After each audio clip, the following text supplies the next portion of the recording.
tardes, muy buenas noches, camaradas, compañeros, compañeras, de donde nos estén escuchando, viendo, de donde estén participando. Damos un abrazo nuevamente, un cariñoso abrazo, bienvenida. Hoy día contamos con la presencia de dos compañeros, compañeras que nos van a acompañar. Estamos con Alberto Fazzolo, él es italiano, periodista y militante popular. También nos Hola, acompaña Isabel Vilella, que otras veces ya ha estado con nosotros. Ella es internacionalista, es militante y comunicadora popular también. ¿Ya?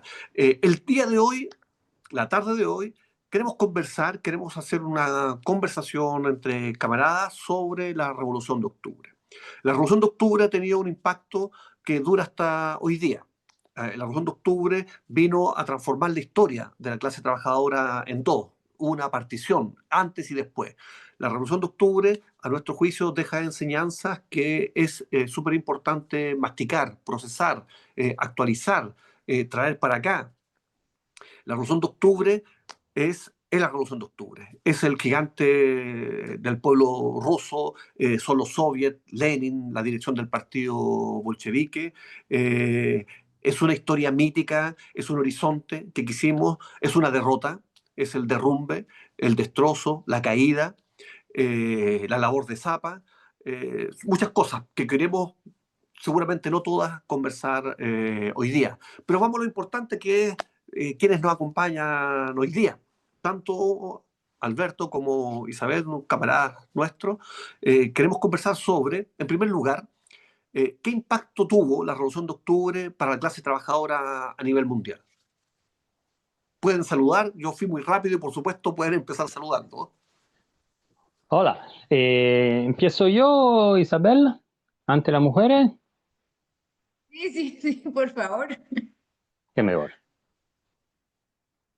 No, No, te pido que Yo primero. sí, Bueno, entonces voy sí, a empezar con lo último que tú has dicho, que la revolución es también derrota. Cuidados, porque si nosotros hoy estamos aquí hablando de la revolución es porque no hay una derrota total, porque si se habla de derrota se piensa que todo se ha cerrado, y absolutamente esto no es, porque también hay compañeros en lucha en todo el mundo que se pone siguiendo la escuela de la Revolución de Octubre, y también hay países en cada lugar del mundo que hoy son socialistas y son socialistas porque tienen el ejemplo de Lenin y de los compañeros soviéticos. Entonces hay problemas, está claro, hay en la Rusia que no hay más socialismo en la Rusia como la conocemos nosotros. Claro, ma eso no es que, no es una derrota para la revolución, porque la revolución sigue, es un proceso que sigue desarrollando. No estoy hablando de la revolución permanente, no es esto, no va a equivocar, es simplemente que sigue viviendo. Nosotros somos parte de esto. Entonces, si está claro esta cosa, vamos a hablar de dos condiciones que estaban en el empiezo de la revolución, la condición es objetiva y la condición subjetiva. ¿Por qué tenemos que hacer esa distinción? Porque para nosotros no es importante saber las nociones, estudiar algo de la historia por tener conocimiento abstracto. Para nosotros el conocimiento era para trabajar, para hacer nuestra actividad de revolucionario. Entonces, miramos distintas las dos cosas porque en una nosotros podemos actuar, en la otra tenemos que tomarla así como es. Entonces, la condición objetiva, ¿dónde estaba? Hablamos claramente de la revolución del 17, no del 5. En este tiempo, en Rusia era una condición muy, muy fea. ¿Por qué? Era una sociedad muy vieja, pobre, que estaba cerca del medio siglo, entonces con el feudalesimo y con una monarquía oscurantista. Era una situación terrible donde el pueblo no estaba esclavo, técnicamente esclavo, ma en verdad era como se viveva come esclavo. En todo eso, sobre esta miseria, la hambre, también la ignorancia, porque no tenía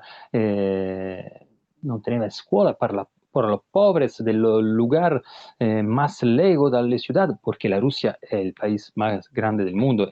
Cuando estaba el imperio de Rusia era también más grande de la Rusia de hoy. Entonces, el Estado estaba en la grande ciudad, y todo el resto era simplemente la peor monarquía absoluta como estaba en Europa en el 500 años antes.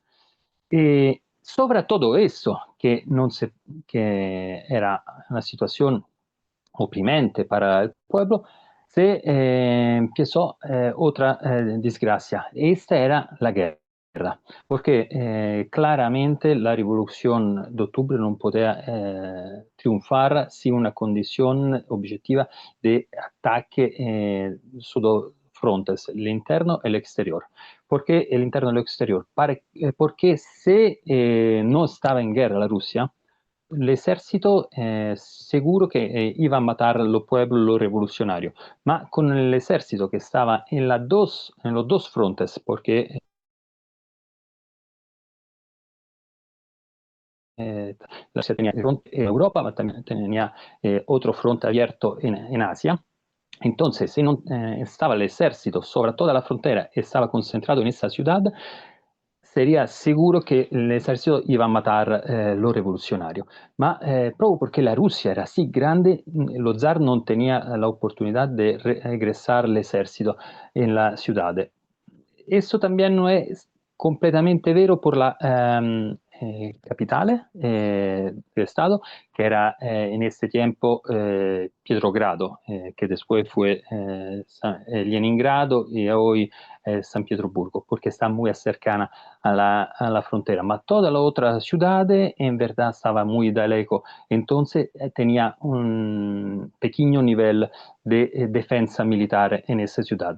De toda manera, estos militares eran también el pueblo, hijos del pueblo que estaban en los procesos revolucionarios, porque eran pobres también los soldados, tenían la misma hambre en su casa que todo el pueblo revolucionario. Entonces, ¿qué pasó? Que el partido Lenin tenía la capacidad de juntar, aquí pasamos a la condición subjetiva, con el medio del partido, juntar la necesidad, el sueño, la gana del cambio, la gana revolucionaria de los trabajadores obreros, los trabajadores campesinos y también los soldados.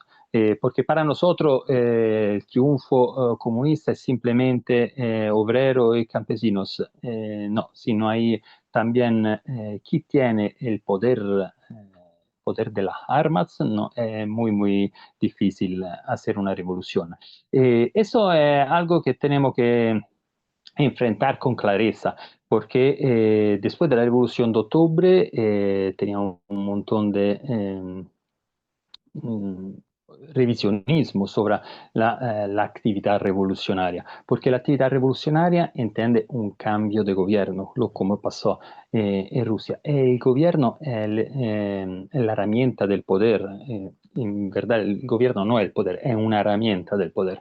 El poder no va a rendirse si no hay otra oportunidad. Entonces, la única manera eh, porque se rinde el gobierno el cambio con una acción violenta en una acción militar.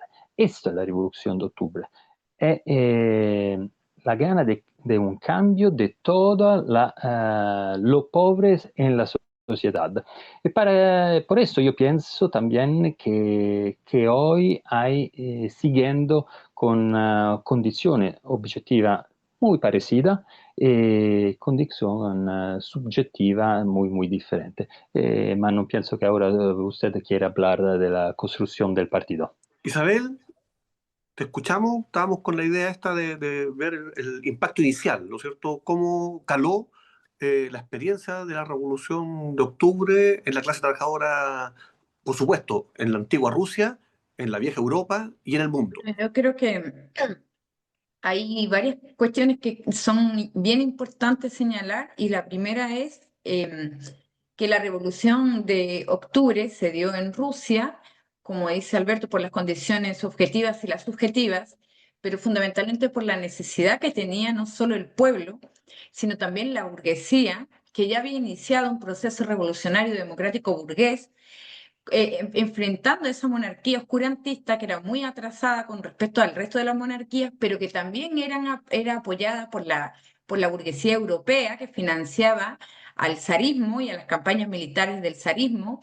que había entrado años antes en guerra con Japón y que hacía permanentemente la guerra a todos los países con quien podía disputar un pedazo de terreno. Tenía sus problemas en Polonia con la dieta finesa, tenía problemas porque también oprimía al pueblo finlandés, tenía problemas con lo que ahora es Ucrania, que en aquel momento, y es donde se inicia realmente el proceso revolucionario, que se inicia mucho tiempo antes, en lo que ahora es la ribera del el Donbass. Eso era la Rusia europea y eran los centros industriales más avanzados en cuanto a la conciencia de la clase trabajadora. Una cosa que es importantísimo es entender que la revolución bolchevique no la hicieron unos cuantos personajes, líderes, hombres, superhombres todopoderosos, sino más bien todo lo contrario. Desde que se fundó el Partido Obrero Socialdemócrata en 1903 y anteriormente con el Grupo Emancipación del Trabajo, que fue iniciado por Plejanov, Martov, Maslov, se iniciaron una serie de procesos de debate y de confrontaciones entre el revisionismo y el reformismo marxista. Y en el primer momento fueron los marxistas, los antieconomistas, fueron también los bolcheviques en su momento, en contra de los mencheviques, pero siempre con distintas líneas de oportunismo. El Partido Obrero Socialdemócrata y después el Partido Bolchevique fueron dos construcciones, digamos que correlativas y que en las que estaban dentro de ella lo que después fue el Partido Comunista de la Unión Soviética, la corriente que después fue el Partido Comunista de la Unión Soviética, que condujo a las masas a la toma del poder por parte del pueblo, pero dentro de esa dinámica destacó evidentemente la personalidad de Lenin y destacaron otras personalidades, pero durante todo el proceso de la revolución, que duró desde 1905, que se inicia el primer estallido insurreccional, con la revolución de 1905, que es bien parecido al estallido social que tuvimos en Chile, un estallido sin conducción, pero que era el malestar de las masas oprimidas contra el gobierno zarista que oprimía a esas masas, ¿no? Entonces, ¿por qué digo esto? Porque no es un problema de liderazgo el que se puede tener para iniciar un proceso revolucionario. Es un problema de conducción, de vanguardia y de educación de las masas. Si Lenin no hubiera estado dentro de una revolución triunfante, probablemente habría pasado a la historia sin pena ni gloria o hubiera sido considerado un desequilibrado mental. Pero al haber sido protagonista dentro de una revolución triunfante, adquirió una dimensión mucho mayor y no es el único protagonista de esta revolución y me parece que es importantísimo no plantear la revolución como que vuelva a la Unión Soviética o nos hace falta un nuevo Lenin, porque toda la literatura marxista de los clásicos, incluyendo a Lenin y a Stalin, está llena, o a Dimitrov, está llena de referencias exactamente a eso, a que cada revolucionario tiene que asumir una tarea histórica, cumplir todas las tareas y todos los encargos, todas las responsabilidades que se le encomienden a un revolucionario sin desfallecer, sin desanimarse, sin esperar una estatua, una calle con su nombre, ojalá anónimamente, porque eso quiere decir que estamos haciendo bien nuestro trabajo, y cuando muchas personas actúan así, puede triunfar una revolución. No se trata de que hay un líder que le abre los ojos a las masas, no, se trata de que hay una dirección durante un montón de tiempo donde se debaten un partido, unas organizaciones políticas y de masas donde se debaten las cuestiones fundamentales, se hace una prensa y una propaganda, se educa a las masas, se tiene una coherencia durante mucho tiempo en este periodo que estamos hablando desde 1893 hasta 1917. Lo que sucede es que hay un empuje por la necesidad de la situación del pueblo ruso de tomarse el poder, porque además venimos de un recorrido dialéctico histórico que ha demostrado que la humanidad ha ido avanzando, a pesar de que nos pueda parecer lo contrario, en sistemas de producción cada vez más perfeccionados.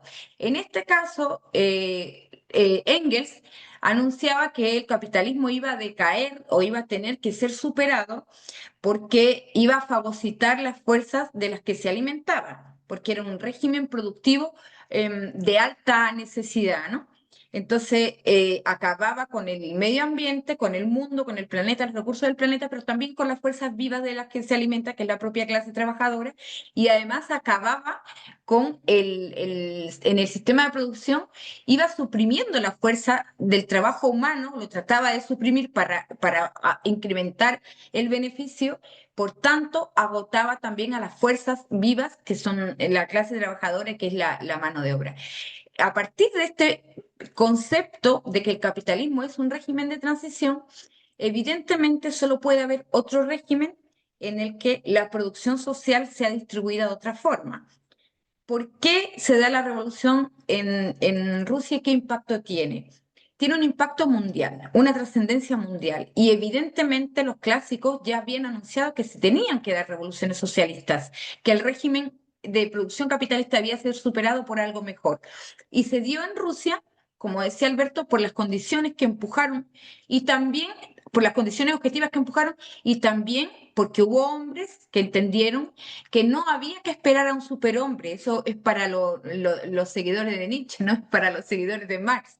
Nosotros no esperamos superhombres. Somos nosotros los hombres normales, los responsables de conducir a muchos hombres normales a tomarnos el poder, porque todos los hombres normales tenemos criterio y sabemos qué cosas nos interesan y sabemos qué necesidades tenemos. Otra cosa es que el sistema nos aliena, que nos engaña, que nos conduce, pero para eso es para lo que hay que construir una vanguardia. Y una vanguardia no es una élite, es simplemente una cantidad determinada de personas que tienen una noción elevada de estos conceptos y que los quieren llevar a la práctica y dedican tiempo, esfuerzo, compromiso y sacrificio para que esto se pueda multiplicar, pero no son superhombres, no fue una cuestión mágica, ni ideal, ni perfecta, ni maravillosa, sino que la toma del poder en 1917 fue el inicio para la humanidad de una nueva etapa donde se demostró que el capitalismo no tenía por qué ser definitivamente el único sistema de producción, que podía ser superado y que era viable y que además solo, o sea, solo, sé que es muy difícil, ¿no? Pero que única y exclusivamente lo que tenemos que hacer es las mayorías ponernos en acuerdo y decir hasta que llegamos y pararle las chalas a la burguesía.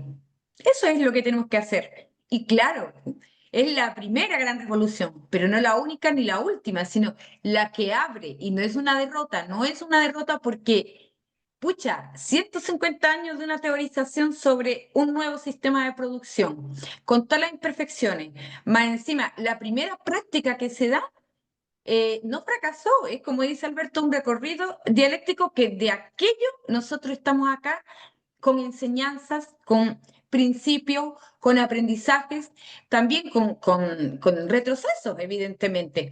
Pero es una parte del todo y sin aquello no sería esto. Pero lo que sí hay que tener en cuenta es que a la primera que hacemos una cosa no nos va a salir bien o perfecto. Fue la primera. Entonces, demasiado la raja salió porque yo pienso que lo hubiéramos hecho en otro sitio, a lo mejor no nos sale tan bien. Yo pienso que es un gran éxito de toda la humanidad completa que se dio en Rusia porque se prepararon mejor, pero que se va a seguir replicando y no y va a ser imparable. Yo pienso que va a llegar un momento en el que ahora mismo nuestras fuerzas son débiles, estamos muy desorganizados, pero a medida que las condiciones también van empujando, nosotros vamos a ir perfeccionándonos también por la unidad de lucha de contrario, ¿no? El desarrollo desigual de la fuerza, vamos a mejorar y va a ser imparable porque sí que las condiciones objetivas son mucho peores que en otros momentos de la humanidad, ya que el planeta está mucho más agotado y también la fuerza y la capacidad de destrucción es mucho mayor. Entonces tenemos menos chances, sí, pero yo creo que va a ser imparable en algún minuto. Vamos a arrancar y va a ser imparable. Bien, mira, yo creo que Bueno, están poniendo puedo, sobre la mesa bastantes temas como para discutir, ¿ah? Uno que podría descubrir ahí en la conversación, puede ser por lo obligado a reducir también que tenemos la exposición, pero eh, cómo escapar de un relato determinista. ¿Ah? ¿A qué me refiero con esto? Quiero ser provocador. Basta con decir tiene que haber revolución, las condiciones dan revolución, la ley histórica es la revolución, porque eso puede parecer como casi religioso, ¿no es cierto? Cristo viene, esperemos porque Cristo viene, el Salvador vendrá y el paraíso llegará y la humanidad será liberada. Esa es una visión religiosa que tienen, con todo el respeto que pueda tener, no más que eso tampoco, las posturas religiosas, ¿no es cierto? Un elemento ese. Otro, eh, hubo revolución socialista porque también el carácter de la revolución es muy importante. Rusia no es la primera revolución. Sin embargo, es la primera revolución socialista. ¿Ah? La historia de la humanidad está plagada de revoluciones, con avances y retrocesos. Entonces, en la época inaugurada, quizá, ¿no es cierto?, del 17 en adelante, de las revoluciones socialistas en escala mundial, podríamos quizá entender, o lo planteo así, históricamente el socialismo no ha sido derrotado, ha demostrado. Sin embargo, la revolución rusa fue derrotada, porque la revolución y la dialéctica de lo concreto nos indica que las cosas no son solo la posibilidad, sino que también la concreción. Y cuando existe la restauración efectiva, ¿no es cierto?, indiscutible desde mi punto de vista, de la burguesía en el poder en Rusia, eso es una derrota. No es definitiva.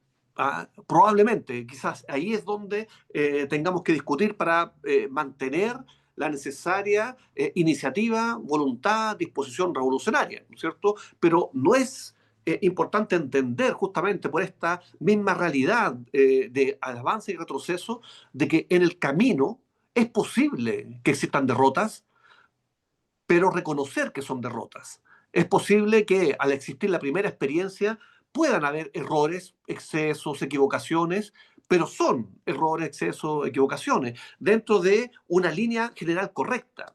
Ahí yo plantearía mi posición al menos. Me parece que ustedes están de acuerdo con eso por lo que han dicho, pero la línea general de la Revolución de Octubre hasta los años 50, ¿no es cierto? Porque ocurren cosas históricas, pero hoy día estamos hablando de la Revolución de Octubre, podemos hablar después de otras cosas, pero es correcta. Sin embargo, es importante destacar que es la primera experiencia socialista en la historia de la humanidad.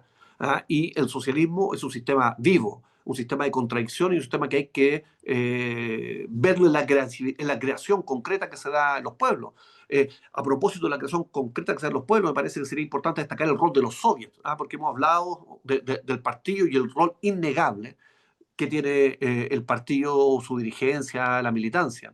Pero también está el partido como puede aprender, ¿no es cierto? Y puede desarrollar mecanismos de contrapoder, de dualidad de poder, que van efectivamente a partir de la creación heroica de los mismos pueblos, constituyéndose en nuevas herramientas para el camino de la revolución. Hablé harto, el asunto es, ¿hubo o no restauración? Restauración significa o no retroceso o derrota. Estos procesos son determinados y van a ocurrir, sea como sea, y por tanto estemos tranquilos. vale. Voy también a debatir con lo que ha dicho Isa, muy, muy correcto, ma tengo que explicar mejor una cosa, porque ella ha dicho que son hombres normales que hacen la revolución, somos nosotros los revolucionarios, eso es verdad, claro, entonces si vamos a hacer una revolución donde buscamos un líder, grande IF, un conductor de toda la masa, vamos a equivocarse.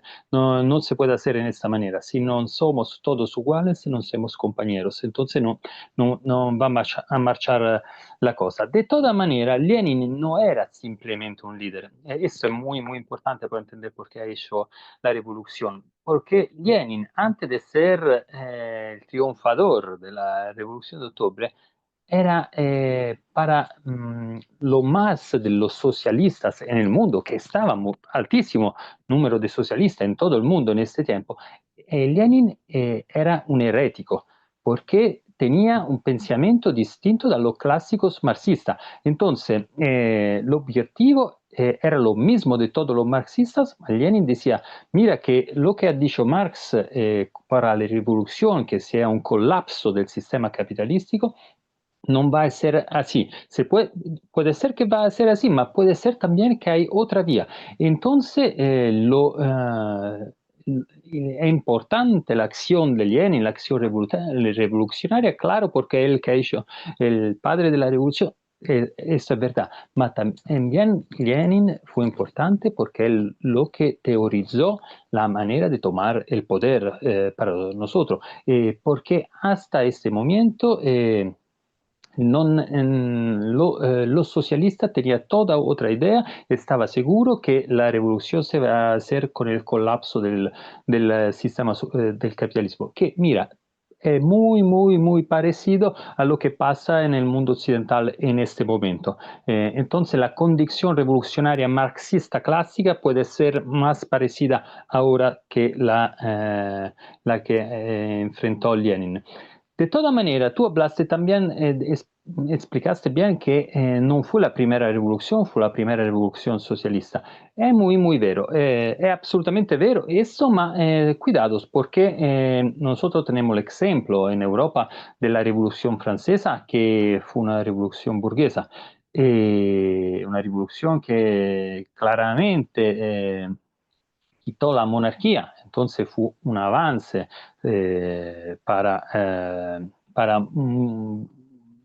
parte del pueblo, es un avance para la libertad, la democracia, los valores, lo que quiere, pero de toda manera puede ser que eso fue la vía que buscó el capital para seguir viviendo, porque estaba claro en Francia que la monarquía estaba putrida y que se necesitaba un cambio. Entonces tenía la oportunidad de hacer un cambio muy radical donde los intereses de los capitales podían venir cerrados o hacer una revolución de compromiso. Entonces, con el invento de la burguesía, la clase media, un sistema de distribución del poder y de la riqueza, puede ser una manera para hacer un cambio que no cambiaba las cosas más importantes.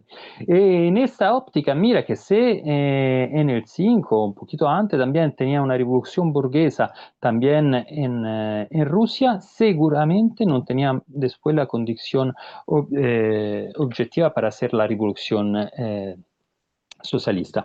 De todas maneras, tú hablaste también de la línea, si la línea correcta. Entonces, segundo me, hay dos líneas. La línea estratégica y la línea táctica, la línea operativa. La línea estratégica, si no hay oportunistas, revisionistas, infiltrado, basura así, la línea estratégica en teoría es siempre correcta porque es la que de los clásicos. Después puede haber problemas de interpretación en lo que quiere, claro, l'obiettivo strategico, spiegato nello classico, è il costruire un mondo differente, un mundo nuevo. Ma cómo se gana este objetivo es el problema. Entonces hay toda la diferente visión táctica de cómo desarrollar tu camino. En estos hay hecho un montón de error, hay algunas derrotas, hay algunos triunfos, hay triunfos que también tienen problemas en alguna cosa, que a nosotros puede ser que no gusta mucho toda la cosa que hace alguno de los países socialistas. Claramente, ma aquí hablamos de otra cosa muy importante por hacer la revolución, por la toma del poder y también para corregir el percurso que hacen los socialistas, que es el concepto, la categoría de contradicciones. Porque la dirigencia de los comunistas rusos tenía claro que la estrategia mejor para triunfar fue quella de mostrar gigantir las contradicciones en el frente del enemigo. Y sobre eso desarrollaron su táctica de ataque. Y la contradicción de toda manera está también en nuestro frente, no está solo en el frente del enemigo. También nosotros tenemos que decidir cómo enfrentar la contradicción, porque si vamos a acercar de no mirarla, de ponerla al lado, esa va a crecer hasta que va a destruir nuestro proyecto.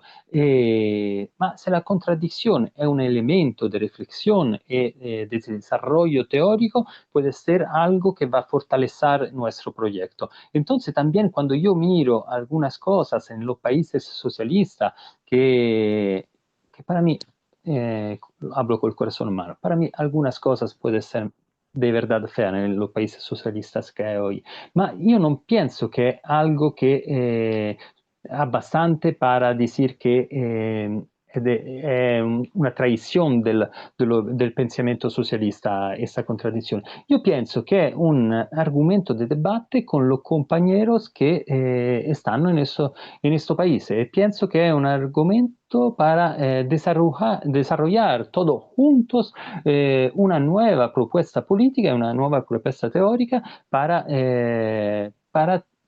solucionar los problemas. Entonces yo pienso que sobre las contradicciones hay una equivocación muy, muy fuerte. Muchas veces se piensa que es algo que se puede destruir, pero yo pienso también que puede ser algo que puede dar fortaleza a los compañeros.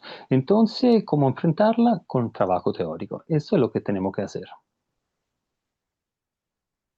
Vale, perfecto. Isabel, ¿quieres volver sobre los Eh, temas que estamos? sí, yo creo que tú planteabas lo de la cuestión de si está definido que va a triunfar la revolución. Yo No. pienso que está definido que va a haber revoluciones, porque tiene que haberlas, no porque nosotros pensemos que religiosamente se van a dar. Pueden darse revoluciones de distinto tipo que pueden también desviarse, irse a otro campo que no son la revolución socialista, que pueden ser, por ejemplo, en algunos países islámicos, revoluciones del tipo cultural. Que pueden ser retrospectivas, a lo mejor no avance, pero sí se van a dar muchos y distintos tipos de cambios con respecto al capitalismo y al sistema de producción capitalista, que también hemos visto algo que no estaba escrito por los clásicos, y es que el capitalismo se puede reinventar y volver atrás y retomar, por ejemplo, en algunas ramas o en algunos territorios el intercambio mercantil más primitivo con respecto, por ejemplo, al imperialismo. Hay desarrollos capitalistas ahora mismo que son economía de mercado, intercambio mercantil, no monopolista, y que, por supuesto, las leyes económicas nos dicen que evidentemente se pueden decantar por el imperialismo, pero todavía no estén en esa fase. Y eso es algo que, por ejemplo, Lenin no había contemplado en su teorización, que el capitalismo podía retornar a etapas anteriores al imperialismo por la necesidad de readaptarse. Entonces, sí pienso que va a haber rupturas y revoluciones. No doy por sentado que tienen que ser socialistas. Sí pienso que nosotros tenemos que hacer nuestra pega, que en eso estamos y que por eso estamos hoy aquí, en otros lugares. Hay compañeros como nosotros que están haciendo el trabajo para que las revoluciones sean socialistas. y evidentemente el poder se lo tome la clase trabajadora y el sistema de producción sea distinto y sobre todo sea distinto la distribución de la producción, ¿no? Pero ¿por qué creo que tiene que haber revoluciones? Porque el sistema es decadente y no por una gran crisis, no porque el sistema está en una gran crisis y el propio sistema va a destruirse a sí mismo, no, sino porque las fuerzas productivas están francamente agotadas y la acumulación capitalista se ha concentrado a unos niveles que ya es el 11% de la población mundial la que acapara la gran parte de los recursos de todo el mundo. Y eso no puede ser, la desigualdad es tan grande que solo puede solucionarse con conflicto armado. Y también hay que recordar que Lenin decía que la guerra burguesa es una gran oportunidad revolucionaria. Estamos en la antesala de grandes conflictos burgueses y son una antesala revolucionaria si los revolucionarios hacemos el trabajo. Las guerras son catástrofes para la clase trabajadora. Y en 1912, 1914, Lenin advertía sobre la necesidad de, una vez iniciada la guerra, que ya era imparable, que no se podía detener, la necesidad de convertir las guerras imperialistas en guerras civiles y tomarnos el poder y derrocar a la burguesía. Por tanto, es por lo que entiendo, ¿no? O hago el análisis y concluyo que tiene que haber algún tipo de confrontación a ese totalitarismo imperialista que estamos viviendo. Es demasiado el poder y la acumulación de ese poder y desenfrenado y la depauperación de grandes masas también. Y a esto hay que sumarle la necesidad que la burguesía tiene de prescindir de millones de seres humanos en el sistema de consumo, o sea, en el sistema de producción. Y eso quiere decir que se desplazarían también del sistema de consumo. Entonces, esas crisis que cada vez son menos resolvibles desde dentro del propio capitalismo, no es que lo vayan a llevar al colapso, pero nosotros sí deberíamos ayudar. Y es verdad que estamos con una disposición de fuerzas ahora mismo minúscula, raquítica. Eso no es, mentiríamos si dijéramos que estamos en un estado formidable, pero sí es verdad que con fenómenos adversos tan grandes o tan dimensionados, también el carro de la historia corre muy rápido y está corriendo muy rápido, están habiendo muchos avances. Yo recuerdo haber hablado en alguna ocasión con algunos compañeros que la situación del 7 de octubre en Gaza, la erupción de Hamas, por ejemplo, más allá de que podamos o no coincidir con los planteamientos que sean religiosos, etcétera, sí que nos ha ubicado en una posición dentro del debate sobre la guerra de resistencia, el derecho a la legítima resistencia de los pueblos, que ha avanzado desde hace 2 años hasta hoy, lo que no nos hubiéramos imaginado nunca que iba a avanzar, ¿no? Entonces, evidentemente, a veces lo que creo que sí nos pasa es que desconfiamos mucho de las masas. Tenemos muy poca confianza en nuestros pueblos y en nuestras masas. Y solemos pensar que el fascismo se va a llevar a la gran masa de la clase trabajadora. Y eso es cierto, que a veces pasa, pero el fenómeno del fascismo, a diferencia, por ejemplo, de la ideología socialista, es que el fenómeno del fascismo es una herramienta del capitalismo y que dura muy poco tiempo, que las masas rápidamente entienden, a medida que crece la violencia, que va contra las masas y se acaban rebelando contra el fascismo porque es una herramienta del propio sistema. Sin embargo, el socialismo es justo lo contrario, es una ideología, no es, el fascismo es una herramienta, pero el socialismo es una ideología y es tan poderosa, teóricamente, como dice Alberto, es tan poderosa cuando conoces la teoría y cuando las masas empiezan a vivir en ese nuevo sistema y a avanzar en ese nuevo sistema, es justo al contrario, no se desencantan. Y por eso hay tanta nostalgia del socialismo, por ejemplo, en la antigua República Soviética, porque las masas vivieron bien. Entonces, por mucho trabajo que haya hecho el enemigo y que haya habido restauración capitalista, porque de hecho la ha habido,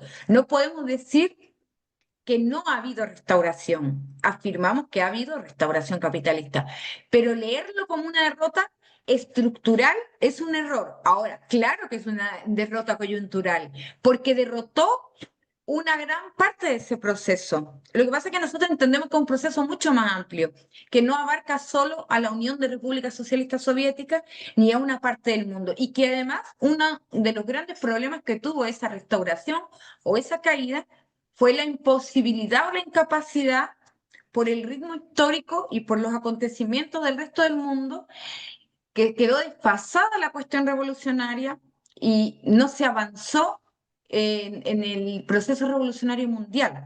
Entonces, la revolución en un solo país, por más que haya países con economía centralmente planificada o con procesos socialistas en marcha, no hemos podido concretar la revolución internacional. Y si no entendemos que hay que tender a revoluciones en cada uno de nuestros territorios, pero siempre de una visión internacionalista y siempre impulsando procesos mundiales, todas las revoluciones van a acabar restaurando el capitalismo. Y eso es así, o por las buenas, o por las malas, o por las muy malas, con tiempo, con mucho tiempo o con siglos. Pero la única forma de asegurar que no hay una restauración va a ser extender el sistema de producción socialista a todo el mundo. Entonces, sí ha habido una derrota, ha habido una derrota coyuntural que además ha supuesto para muchos revolucionarios una depresión enorme y siempre me acuerdo de los compañeros que estaban en Cana cuando cae el muro de Berlín. Siempre que hablo con alguien que en ese momento estaba en Cana me dice, pucha, eso fue lo que nos mató. Y es verdad, porque no es solo el caer un proceso en un lugar determinado, sino que el ánimo de las fuerzas revolucionarias internacionales, cuando uno es internacionalista, se da la chucha. Entonces, claro que fue un golpe duro, pero en términos globales o generales, no podemos decir que es la derrota o una derrota global o general.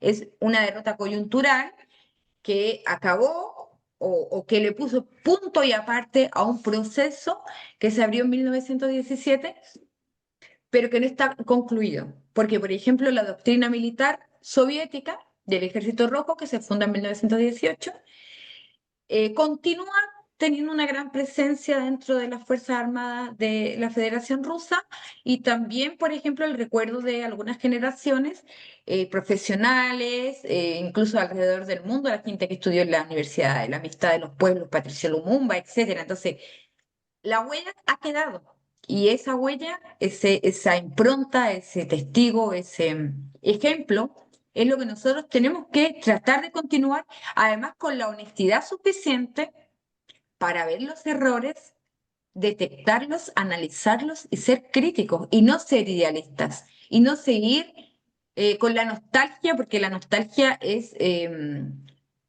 la única forma de eludir las responsabilidades que tenemos muchas veces los revolucionarios, encomendarnos a aquello tan hermoso, que irrepetible. No, eso es una cobardía, es una falta de compromiso, de principios, y es la peor forma de honrar la memoria de aquellos revolucionarios, porque, ojo, hablamos de los revolucionarios que sobrevivieron y tomaron el poder. En el caso de Lenin murió precozmente, muy rápido, pero hubo muchos revolucionarios que murieron que fueron deportados a Siberia, que sufrieron penalidades horribles, torturas, vejaciones de todo tipo, y que no llegaron a conocer la toma del poder y el proceso que vino después. Entonces, en honor a esa memoria es que nosotros tenemos que dejar de idealizar ese hito histórico para la clase trabajadora, sí, pero pucha, un ejemplo que tenemos que seguir, no que tenemos que adorar ni que tenemos que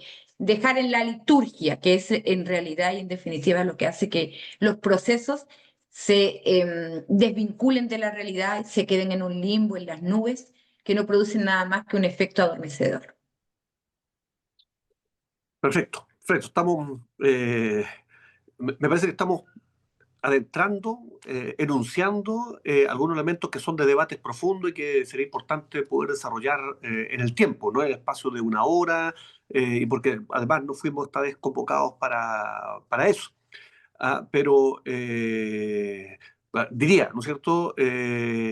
de lo que se ha dicho, y no estando siempre en todo de acuerdo, ¿no? Ninguno de los tres, es que resalta, me parece que es importante, como lo dice Alberto, resaltar, gusta el concepto, la herejía de Lenin, ¿ah? Para salir de la liturgia. ¿Ah? Lenin es ortodoxo. Lenin es ortodoxo porque comprende que el marxismo es vivo, ¿ah? Que el marxismo es dialéctico, es contradicción y que hay que aplicarlo de acuerdo a las condiciones concretas, en la realidad concreta en la que se está viviendo. El marxismo, y por eso pienso, al contrario, que es ortodoxo porque se basa en ese principio fundamental, que la revolución es aquí y ahora. ¿Ah? Y la vamos a hacer de acuerdo a las condiciones que se estén dando en cada uno de los países. Sin embargo, se extraen lecciones también universales. ¿Ah? No va negándolo. El papel de la participación de las masas, el papel de la violencia y el asunto del poder. ¿Ah? Una revolución, de ser verdadera, apunta hacia el poder, ¿no es cierto? Pero no únicamente hacia el poder, sino que comprendido el poder como el ascenso de una clase nueva al Estado y ejerciendo efectivamente el gobierno, el Estado, la dictadura de esa clase, que es una dictadura democrática porque es de las mayorías, pero que efectivamente tiene que evitar la restauración capitalista. Cosa que ha ocurrido. Estamos hablando de la Unión Soviética, hablamos de los países de Europa Oriental, etcétera. Quizás va a ser bueno hacer una discusión sobre cuáles son los países socialistas que hoy día quedan, qué pervive y qué no de socialismo en aquellos países. ¿Es la ley del valor la que predomina? ¿Es la extracción de plusvalía o no la que predomina? ¿Estado es sinónimo de socialismo? Bueno, una serie de cuestiones que habría que discutir. Sin embargo, como para venir también, ¿no es cierto?, traer la revolución de octubre a hoy día, podemos decir que el escenario de hoy, sin que sea repetitivo, similar, idéntico, nos plantea un escenario de actualidad de guerras, de inestabilidad del capitalismo, de crisis del capitalismo, de falta de respuesta. Un poco la primera la revolución socialista se da en el marco de la llamada Primera Guerra Mundial, la Primera Guerra Imperialista, ¿no es cierto?, por repartición de los mercados, una guerra de depredación de las potencias que están necesitando expandirse y en contradicción con ellas mismas, una situación, digo yo, al menos similar a la que se está viviendo hoy día de disputa por la hegemonía al interior del capitalismo, que abre posibilidades de guerra, de inestabilidad. Por tanto, hay algunas condiciones similares. ¿Ah?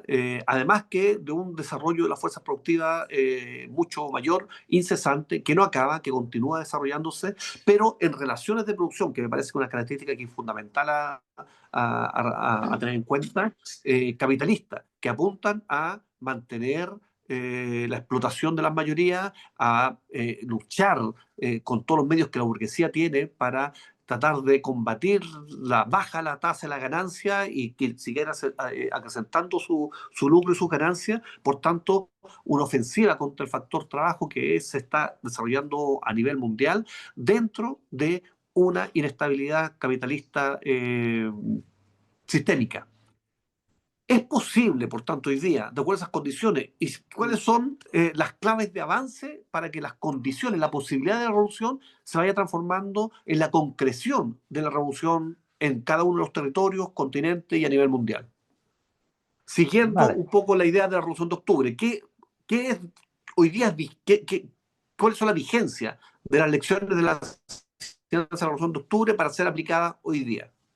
Si supiéramos Vale, eso, no estábamos aquí, ¿eh? Estamos aquí por eso, para trabajar. Entonces, yo soy economista.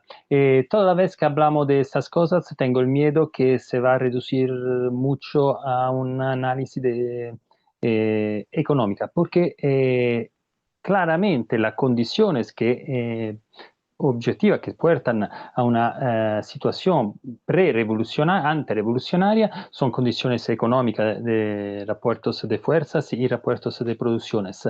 Claramente esto. Eso fue la clave más importante, la fundamental para la revolución del 17, porque antes no tenía otra experiencia de revolución socialista. Ma después de la Revolución de Octubre tenía más, tenía otras cosas que pueden ser el motor del espíritu revolucionario, porque los rusos en el 17 pasan un cambio también de identidad, pasan desde ser los súbditos de la monarquía más fea que tenía en Europa a ser ciudadano del país con mayor avance de todo el mundo. Eso fue un cambio también mental, porque tenía fundamental en la vida de cada ciudadano soviético la dignidad, el respeto internacional y también, también la justicia social. Y todo esto hacen la felicidad de un pueblo. Entonces, ahora hay un poquito más desde antes de las revoluciones,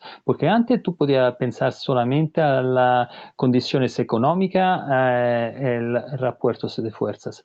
Ahora tú sabes también que al pueblo puedes decir de hacer el cambio para conquistar todas estas cosas y que lo puede tomar para el pueblo, para los más pobres, porque claramente antes hablaba de la concentración de capital. En ese momento, en la historia de la humanidad, puede ser que uno de los peores, donde la concentración de capital está más alta.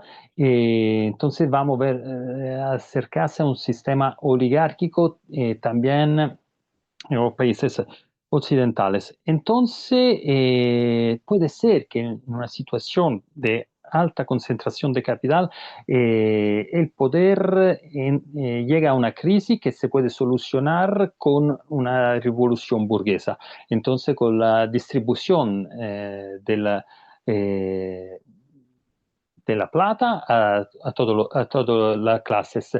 Ese es también el pensamiento, el pensamiento liberal de los clásicos, también el welfare state en los países como la Inglaterra o otros países, es exactamente eso, es una manera para hacer que no se va a hacer una revolución socialista, ma simplemente una redistribución de plata para todo el pueblo, que es algo como un bomberos que va a apagar el fuego revolucionario.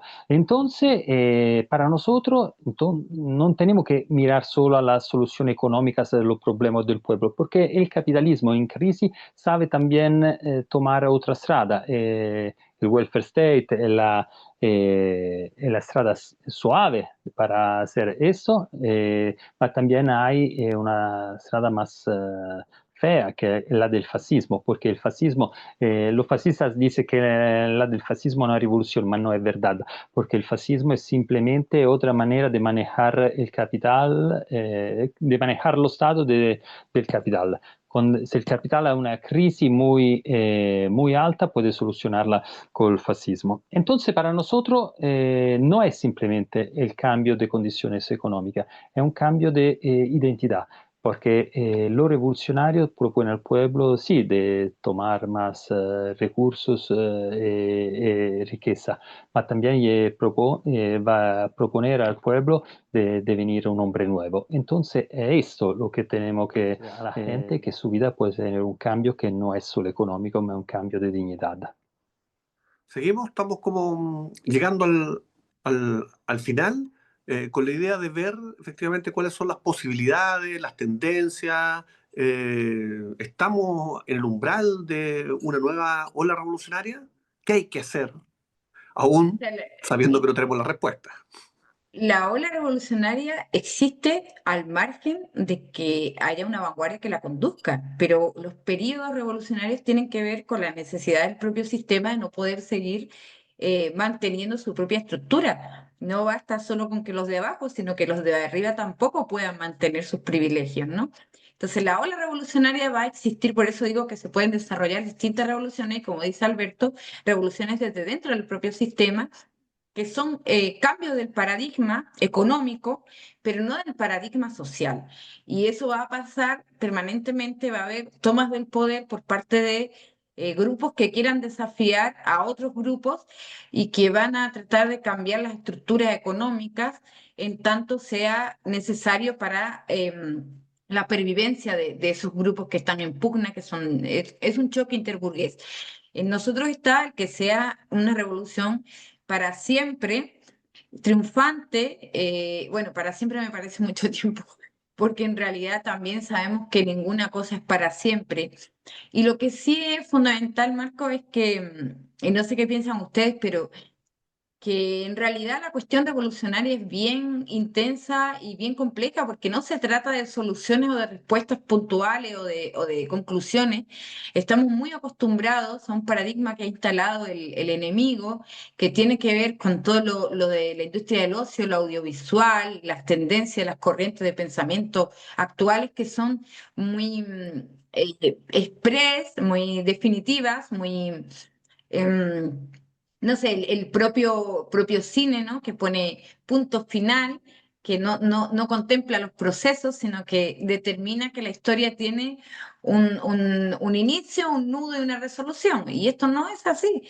Las cuestiones revolucionarias y los procesos revolucionarios son un gran nudo de gran complejidad que se desarrolla con muchísimo esfuerzo, con mucho tiempo, con muchas idas y venidas, con avances, retrocesos, con momentos en los que vamos a tener que hacer alianzas con algunos aliados estratégicos, coyunturales, momentos en los que vamos a ser traicionados o vamos a poder llegar incluso a ser traidores de la revolución, porque nunca uno sabe, ¿no?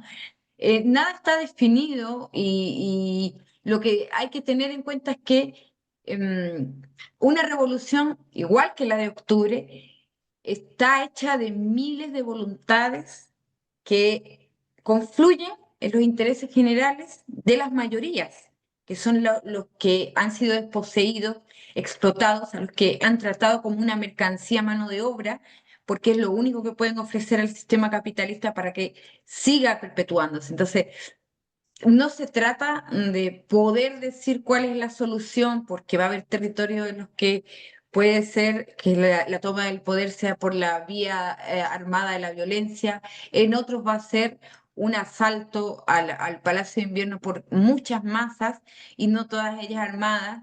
En otros lugares se va a dar un proceso de guerra prolongada, ejército popular, distintas fórmulas que tiene que ver con también el contexto de cada pueblo, de cada región, cada situación, no solo económica, sino también cultural, porque hay distintas formas de ver el mundo, por más que el imperialismo sea muy potente y su mensaje aglutinador sea unificador, pero existen muchas formas también de rebelarse y de tratar de revertir los efectos del capitalismo. Algunas de ellas son reformistas, reformista armada, pequeño burguesa, hay muchas desviaciones, igual que hay muchas formas de tratar de hacer la revolución.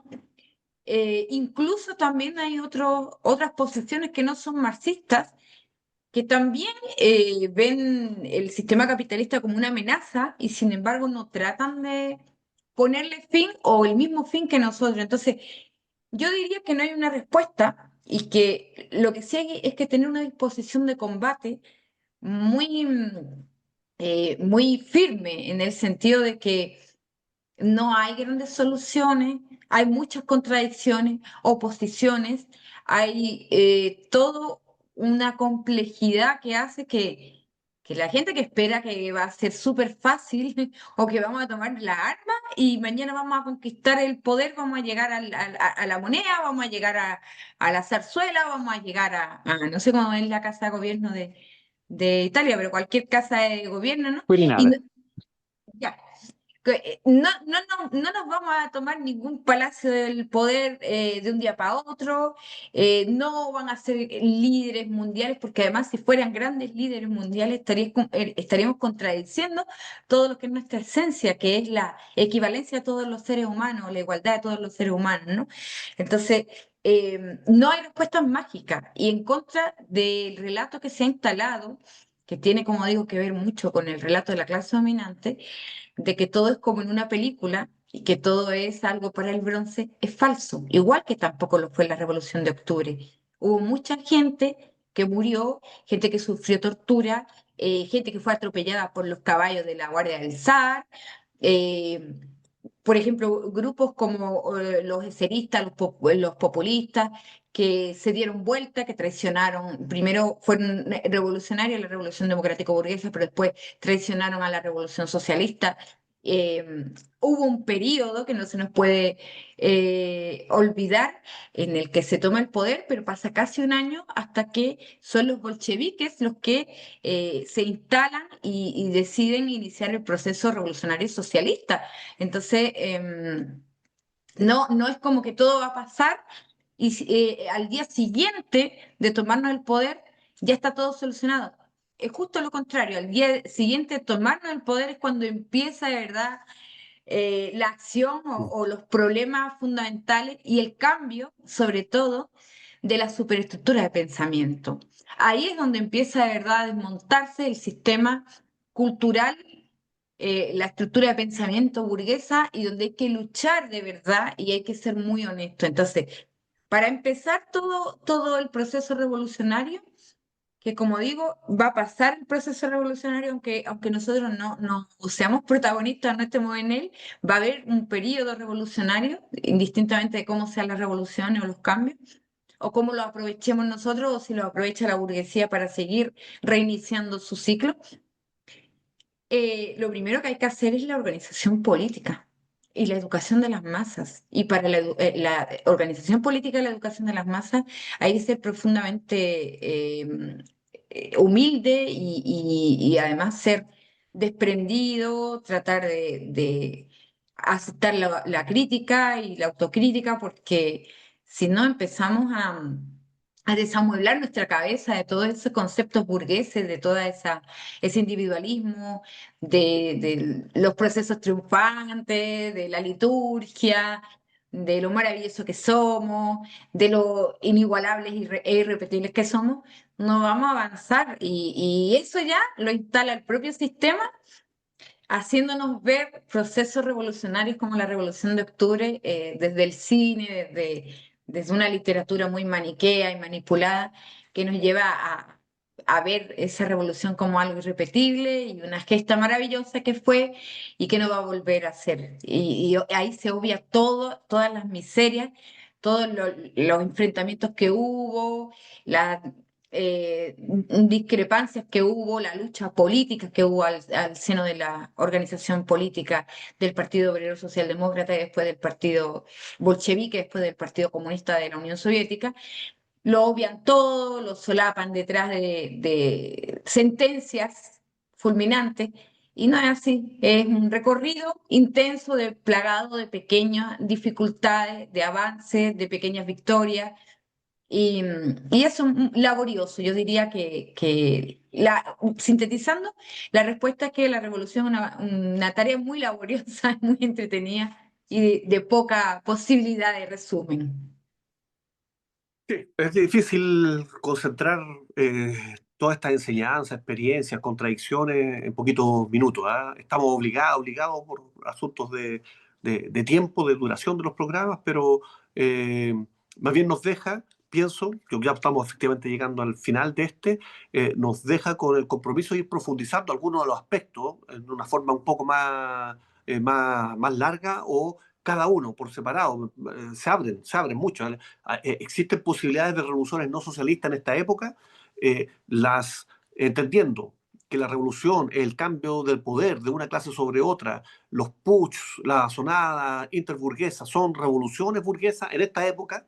¿Ah? Es posible que por vías pacíficas se transforme la sociedad o no. La participación en la institucionalidad es algo que deben asumir o no los revolucionarios, las revolucionarias. ¿Puede la revolución sin partido? Puede, ya que somos todos iguales, etcétera. Se requieren o no líderes lideresas que vayan conduciendo. El rol de la conducción de los partidos es un rol distinto o no. Estamos en otras épocas. Habría desaparecido, nos ha dicho ahora acá, pero estoy planteando cosas que habría desaparecido la producción concreta que caracterizaba el capitalismo, y hoy día una economía de servicio cambiaría el sujeto de la revolución. ¿Cuáles son las características que hacen un país socialista o no? ¿ah? Existen hoy día en distintos países dictadura del proletariado, gobierno socialista, Estado socialista. ¿Cuáles son? ¿En qué se diferencian unos de otros? Me parece que hay una enormidad de temas que debiésemos poder seguir trabajando, profundizando en un debate abierto, sin diplomacia, sino que con la fraternidad de los revolucionarios que tienen diferencias y que tienen que expresarla, porque si no la expresamos es oportunismo, ¿no es cierto? El darse solo palmadita y decir vamos bien, oportunismo ajeno a lo que debe conducir la moral, la ética de los revolucionarios, de la revolucionaria. Entonces quedan debates que son interesantes. Compañeros, pensando que no podemos agotar todos esos debates ahora y invitándoles a que sigamos discutiendo, que quizás sistematicemos esto en algún otro proceso, yo diría, la conclusión mía, no los quiero interpretar, que la revolución de octubre es irrepetible y totalmente necesaria, que marca una ruptura en la historia mundial, haciendo aparecer por primera vez en la historia a la clase trabajadora como protagonista de la construcción de una nueva sociedad, con todo aquello que trae, bueno, malo, necesario, con un camino innovador, por tanto desconocido y que había que transitar con las fortalezas y debilidades, pero que demuestra la potencia y la superioridad del socialismo frente a otros sistemas que apuntan a la opresión de las clases. El desarrollo que hubo en los países socialistas fue un desarrollo espectacular y no basado en la explotación, no basado en la ley del valor, no basado en la extracción de plusvalía y no es basado tampoco en la explotación de otros países, que me parece que son elementos fundamentales.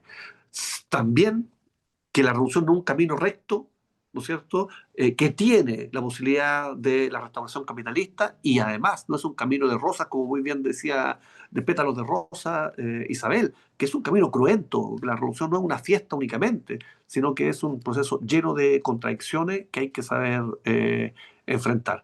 Las tareas están ahí, son inmensas. Yo les pediría, les doy el tiempo necesario para despedirse, sacar alguna conclusión, un último mensaje, responder alguna provocación, dejar abierta para otra discusión, todo lo que quieran. No, para mí simplemente que, claro, tenemos muchísimas ideas de lo que es la revolución, pero también tenemos un alto conocimiento de la que es nuestra capacidad. Tú has hecho una pequeña provocación del partido, si se puede hacer la revolución sin partido. No quiero hablar de eso ahora porque también es muy, muy largo como debate. De todas maneras, yo pienso que nosotros tenemos, antes de hacer un trabajo en los compañeros, por saber cuál es la nuestra fuerza, la nuestra capacidad, el nuestro conocimiento y la nuestra determinación. Porque si no hay todo esto, es muy, muy difícil terminar un camino revolucionario. Entonces, se puede iniciar simplemente con algunas de estas, pero se necesita todas para llegar hasta a la victoria.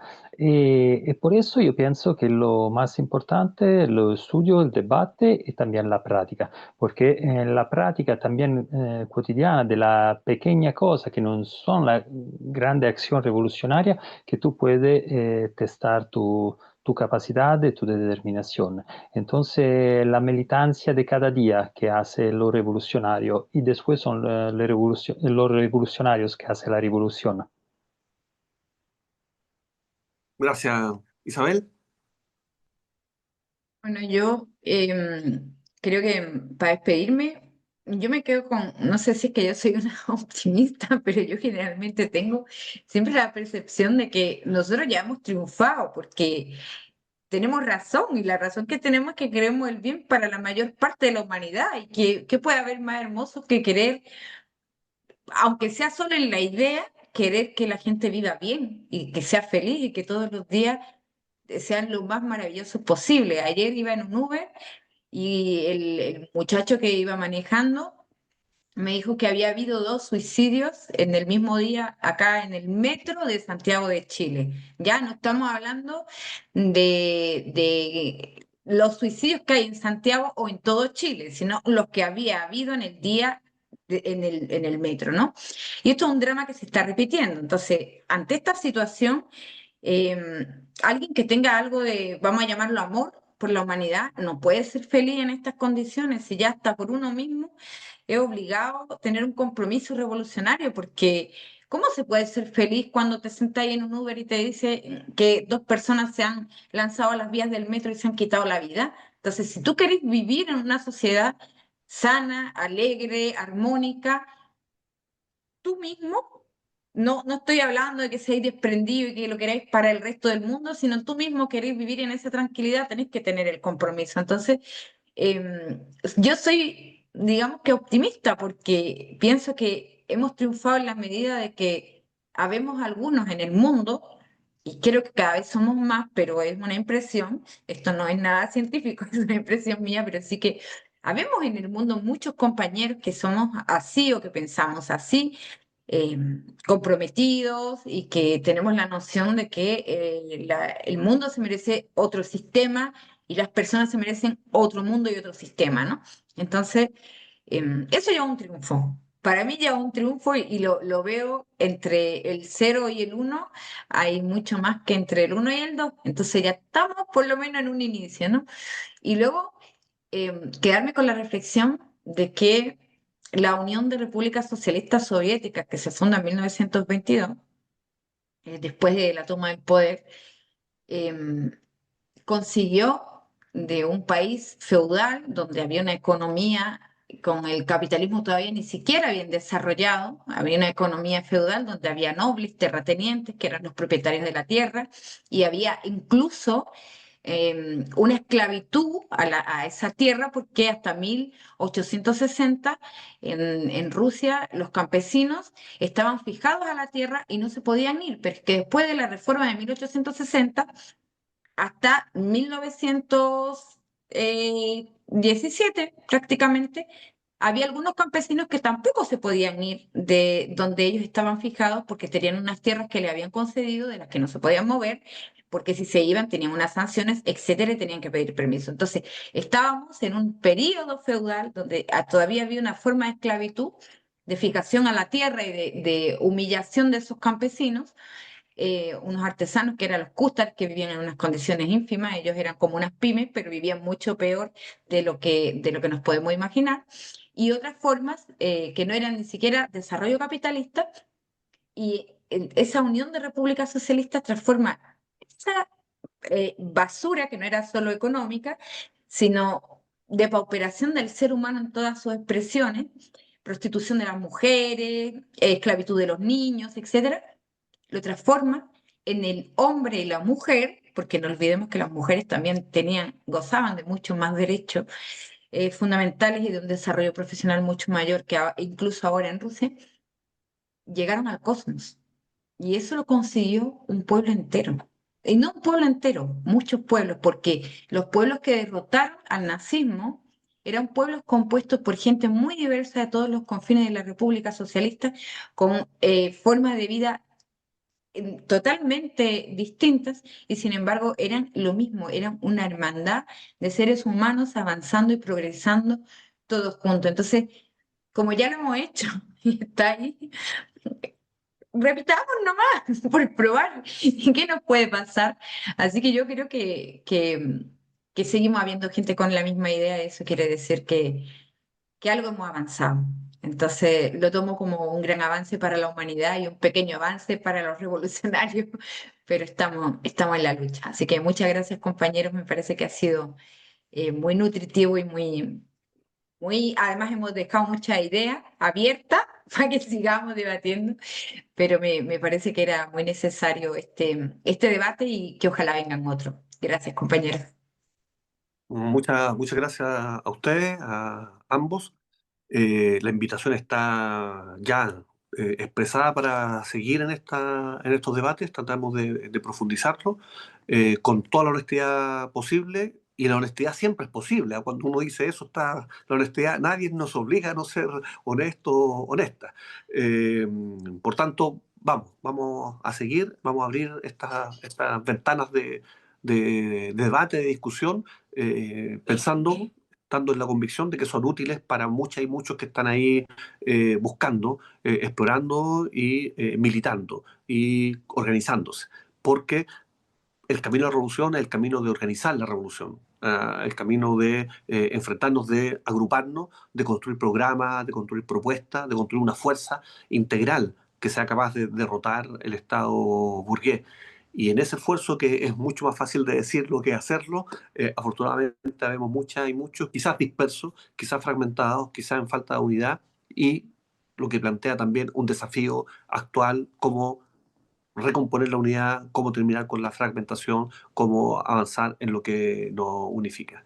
Porque la revolución es necesaria, porque la rebelión se justifica, porque debemos seguir el camino, la vía de octubre. Nuestro saludo a los revolucionarios y revolucionarias de octubre, a los revolucionarios y revolucionarias del mundo, y a seguir luchando, como bien nos dice la optimista Isabel, porque hay todo un mundo que cambiar. Así que en eso estamos todos invitados, todas invitadas. Nos estaremos viendo prontamente. Gracias, compañeros, compañeras, quienes escuchan Réplica Comunista, estos debates rebeldes. Bienvenidos, por favor, opinen. Ahí hay espacio aquí abajito para sus comentarios. Digan en qué no están de acuerdo, critíquennos sin problema, hagan sus propuestas, porque eso va alimentando también el debate, porque el debate no es el que puedan hacer solamente unos pocos, sino que el debate útil es el que está tirado hacia la gente, hacia los compañeros, compañeras, hacia las masas, para que sea destrozado, recreado, sintetizado. Así que bienvenida toda la crisis, y hago publicidad, suscríbase al canal Réplica Comunista, porque así ayuda para que más personas lo puedan ver. Saludos, compañeros, compañeras, abrazo Alberto, Isabel, y nos estamos viendo una muy pronta oportunidad.